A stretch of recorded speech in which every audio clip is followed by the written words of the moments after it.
Hi అండి, welcome to my channel తాతమ్మ రుచులు. ఈరోజు మిక్స్డ్ వెజిటబుల్స్తో పెరుగు పులుసు చేస్తున్నాను. స్టవ్ మీద ప్యాన్ పెట్టి ఒక 3 టేబుల్ స్పూన్ల ఆయిల్ వేయాలండి. ఆయిల్ వేసిన తర్వాత ఓ 1/2 స్పూన్ ఆవాలు, 1/2 స్పూన్ జీలకర్ర, కొద్దిగా మెంతులు, ఒక 3 ఎండుమిరపకాయలు ముక్కలు చేసి వేయాలి. కరివేపాకు కొద్దిగా వేసుకోవాలి. తర్వాత నేను ఉల్లి పేస్ట్ వేసానండి, 1 టేబుల్ స్పూన్ కొంచెం తక్కువగాను. మీరు ఉల్లిపాయ ముక్కలు వేసుకోవచ్చు, ఉల్లిపాయ ముక్కలు వేస్తే చాలా బాగుంటుంది. పేస్ట్ వేసాక ఒకసారి కలిపి అప్పుడు దంచిన అల్లం వెల్లుల్లి పేస్ట్ వేయాలి. పొడి 1 స్పూను, జీలకర్ర పొడి 1/2 స్పూను వేయాలండి. తర్వాత కొద్దిగా ఇంగువ వేయాలి. ఇంగువ వేసి కలపాలి. ఇంగువ వల్ల టేస్ట్ వస్తుందండి, బాగుంటుంది. తర్వాత ఒక 1/2 స్పూన్ కారం వేయాలండి.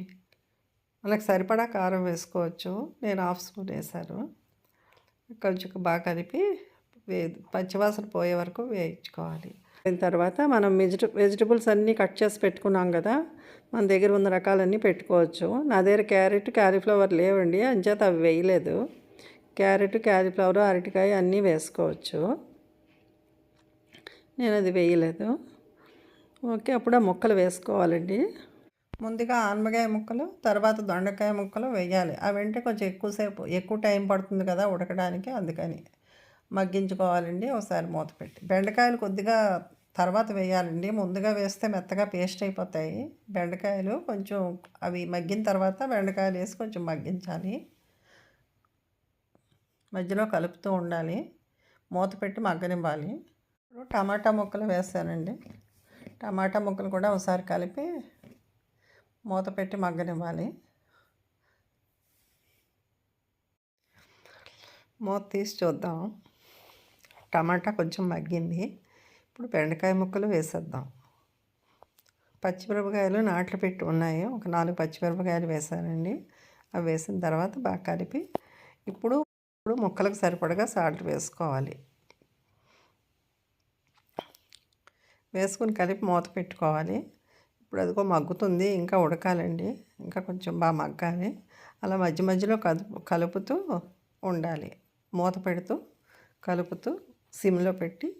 మనం దగ్గరే ఉంటే మీడియం ఫ్లేమ్లో పెట్టుకోవచ్చు, లేకపోతే సిమ్లోనే అలా మగ్గనివ్వాలి.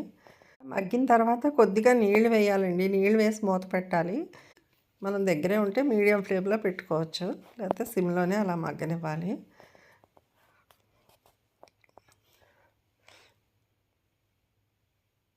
మగ్గిపోతుందండి, ఇంకా ఒక 2-3 నిమిషాల్లో అయిపోతుంది. దగ్గరికి అయిపోయిందండి. ఇంకా కొంచెం కొత్తిమీర వేసుకుని ఒకసారి కలిపేసి స్టవ్ ఆఫ్ చేసుకుంటాం. స్టవ్ ఆఫ్ చేసుకుని చల్లారనివ్వాలి.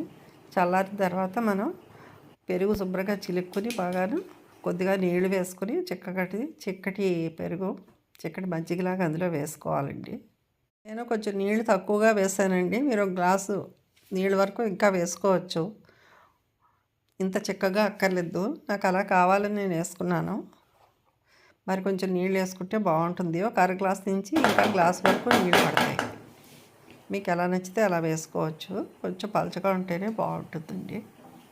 అన్నంలోకి చాలా బాగుంటుందండి. ఫ్రిడ్జ్లో పెట్టుకుంటే 2-3 రోజుల వరకు ఉంటుంది.